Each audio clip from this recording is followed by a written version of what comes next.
Decent brownie.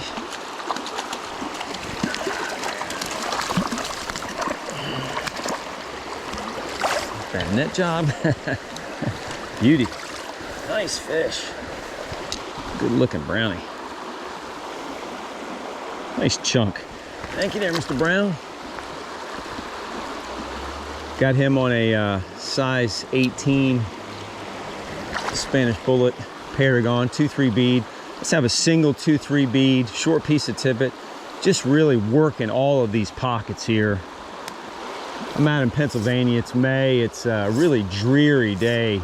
Really cool outside, raining off and on. It's about 50 degrees. And I've been pecking at them so far. That might have been, I don't know, my 10th fish or so. But we'll see how we do today. I love working a single light nymph like this. Just sliding it through all these pockets and these good looking runs here. This pocket right up here looks really nice. Shallow, but still looks good.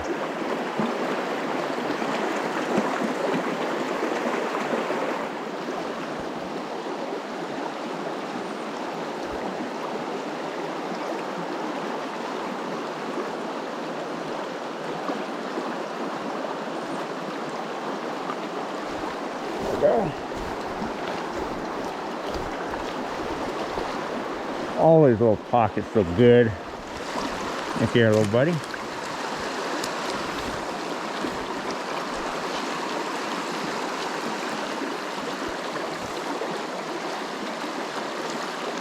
There we go. In the net.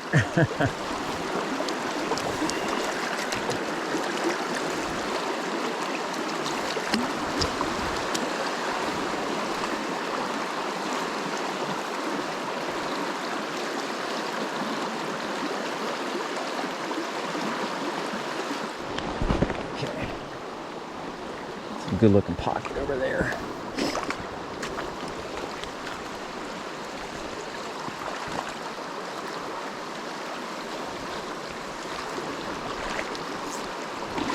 But really no casting room.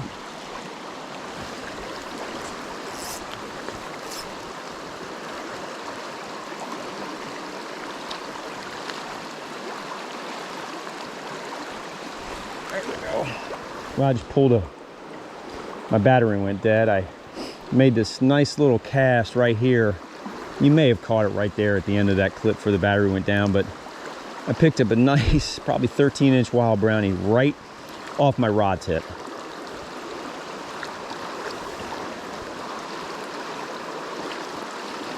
And all I did was let out some line behind me here. Pointed my rod. And I was able to do a short haul, and he nailed it right there. There's another fish. Same spot. Another brownie.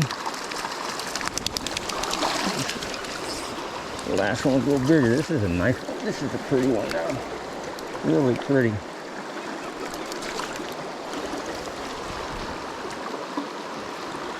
Thank you, buddy. Thank you, Mr. Brown.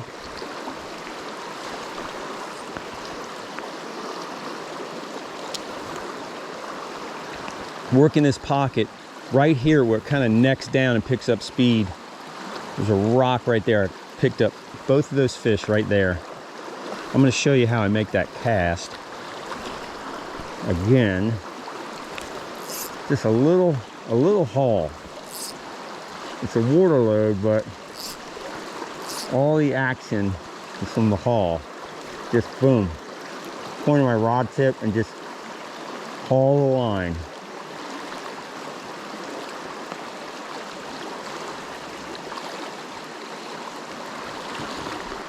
Once again, just boom, little haul. That's all it is.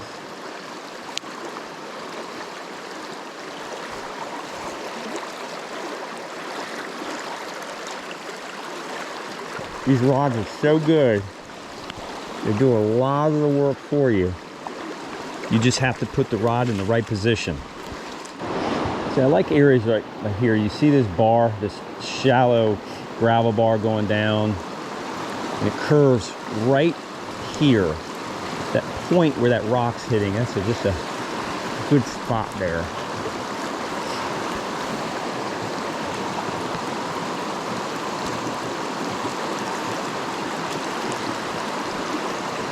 It's a nice slow area right through there.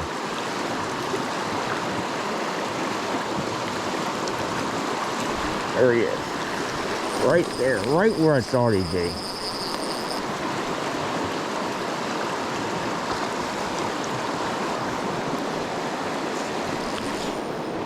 Even stockers like that spot.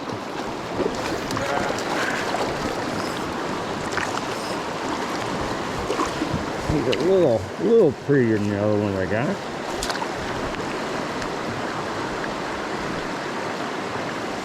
Thanks there, little buddy. Big round head. Let me just tell you about this spot here.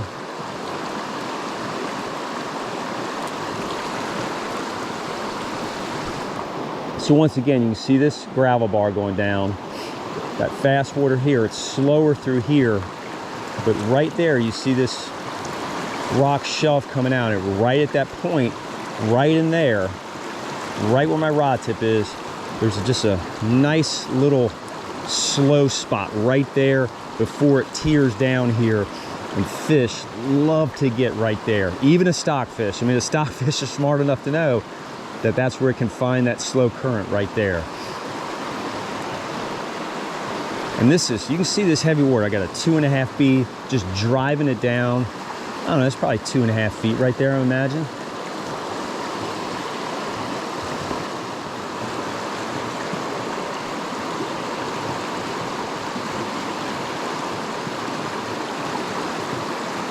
Take this edge a little bit. See, it's actually coming towards me. I probably put a heavier bug on. Alright. Put a heavier bug on in here.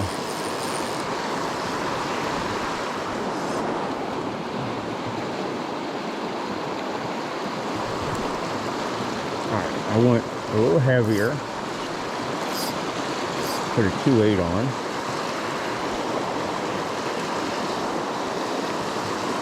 And now I'm going right.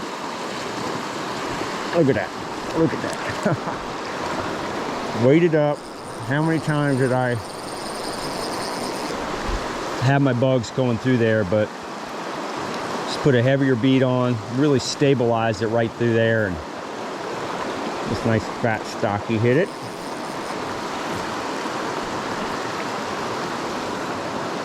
You just can't set it and forget it. You got to really manage that weight.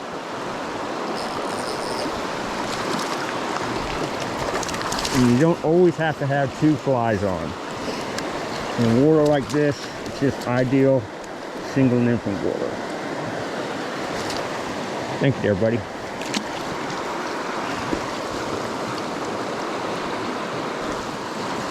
A short piece of tippet, 3 feet. You don't need anything longer than that. Single nymph, you can get contact right away, get your sighter right towards the surface. You're going to be better off with a shorter piece of tippet.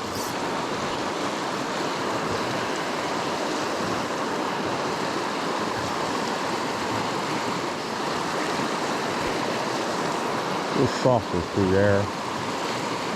Right before that ledge, there we go. All about managing your weight here. Nice brownie. Nice wild brownie.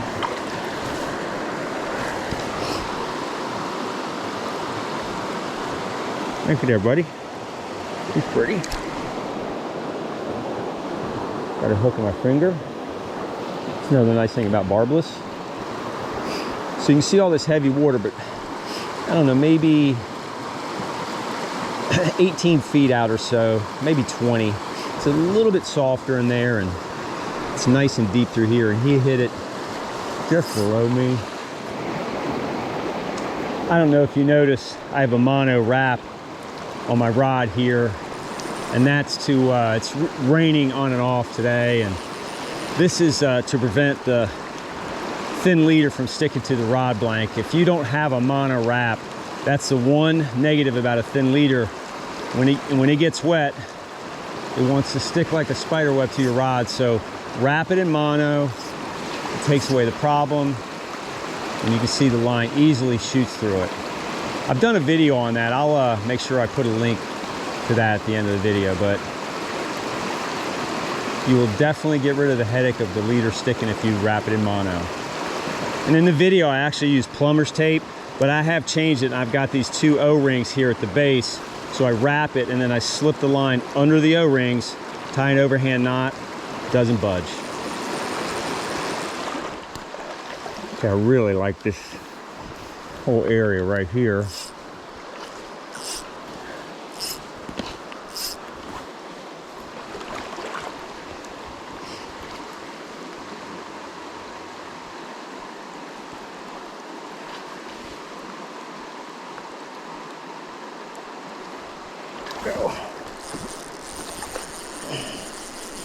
Just right off of that point of that rock there.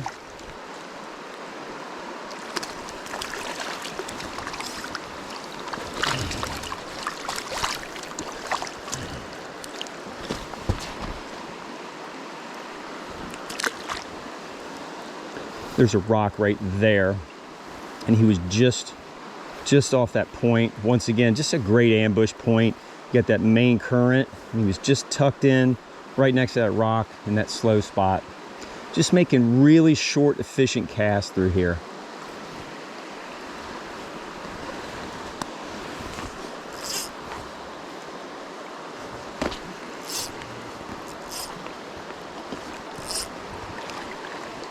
Just pretty much 20-foot casts. There's another fish. That's a brownie. There's another submerged rock. He was right in front of that.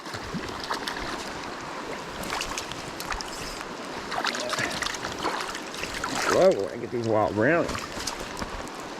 They do not need to be stocked in this creek. Thank you there, buddy. Okay, I really like this area right before this rock here. Can't really tuck it down.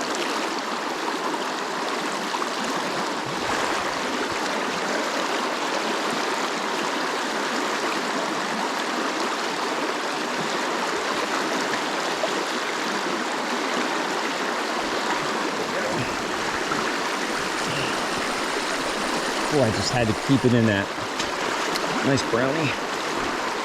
I'll tell you about this spot here in a minute.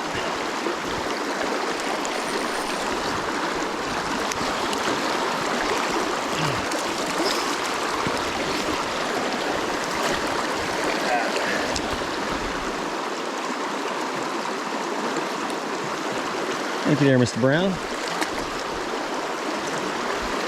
So I'll tell you about this spot here. You can see that submerged rock. It's probably 20 feet away, and there's just a really narrow lane behind it. Just slows up, and I was making upstream casts like that, and I was able to bring it right down the center of that, and that's where that guy was.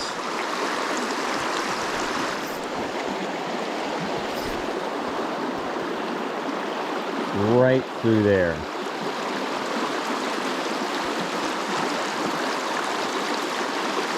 Once again, just making really precise, short casts, working mainly just upstream and back to me. I'm gonna shoot right there.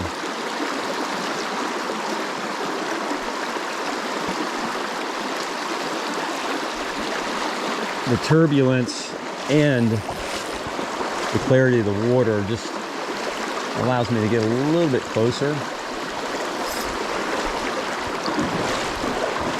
Be super accurate. There's no need to make long casts in water like this. Ooh, that was a hit. Big sighter jump.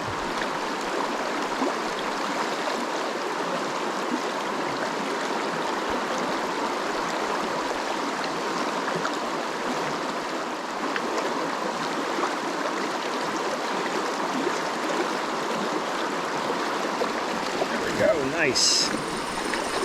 That was that same fish, that same stalker that whacked it the first time. Just kept working it.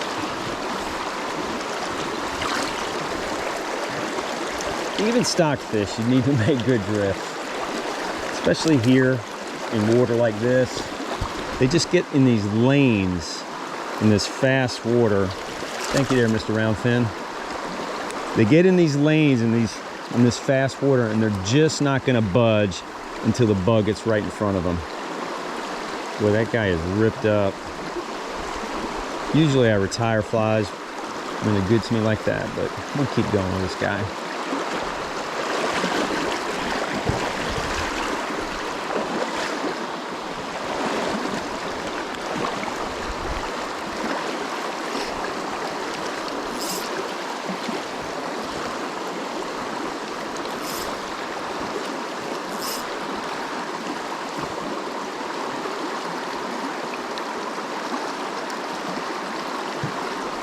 Go. I'll tell you about this fish here in a minute. I think it's a brownie. Yeah. Oh, damn it. That was a 14-inch brownie. You see this rock here, rock there, and there's another one submerged there. You can't really see it, but it's probably 15 feet out in front of me. I had it, you can see this white water kind of right here. I had it going down that edge, and he was tucked right in front of that rock. And once again, I'm parallel with the fish, but the clarity of the water is allowing me, because I'm not splashing through here coming up, it's just allowing me to get closer to these fish. And this is shallow water, and it's just allowing me to these really short, efficient, accurate casts.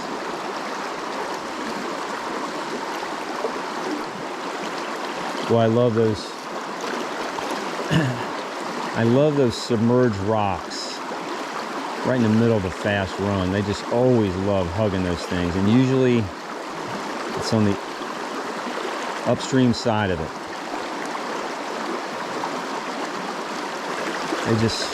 You get this really nice cushion, and they just hug the bottom right in front of it.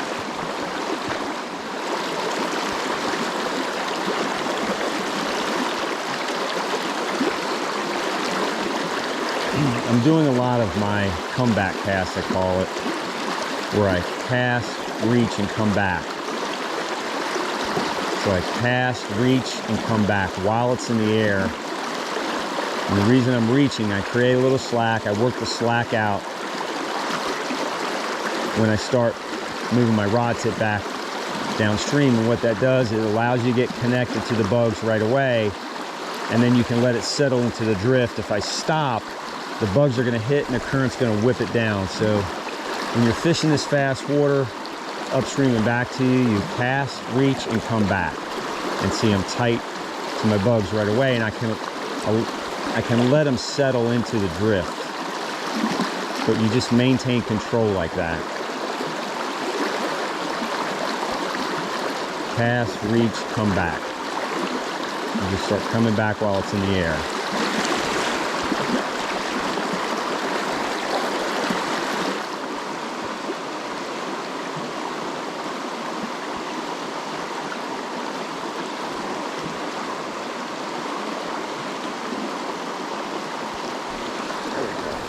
Once again, how many casts did I make there?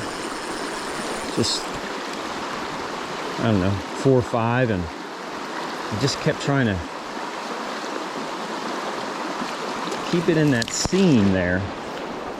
Just that, it's not a seam, it's just a lane. It's just a nice, narrow lane.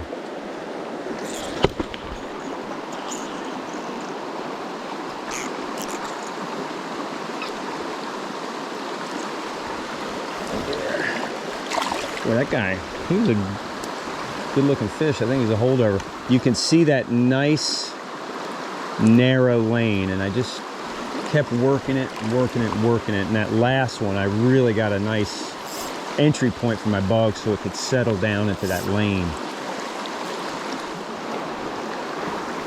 Great looking spot here. Got this boulder exposed right here. Just gonna slow the water down right in front of it.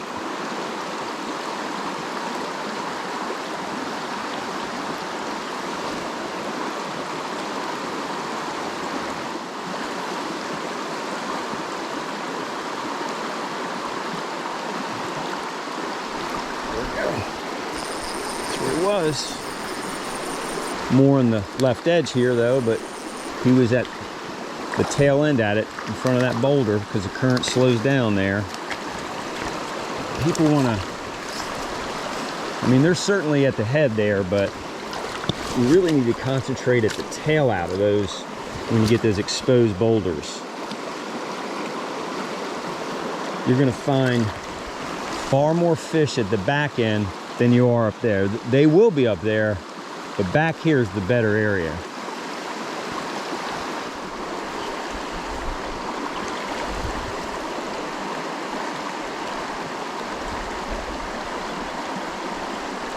There we go. Nice brownie, decent one. There you go. It's a good way to end.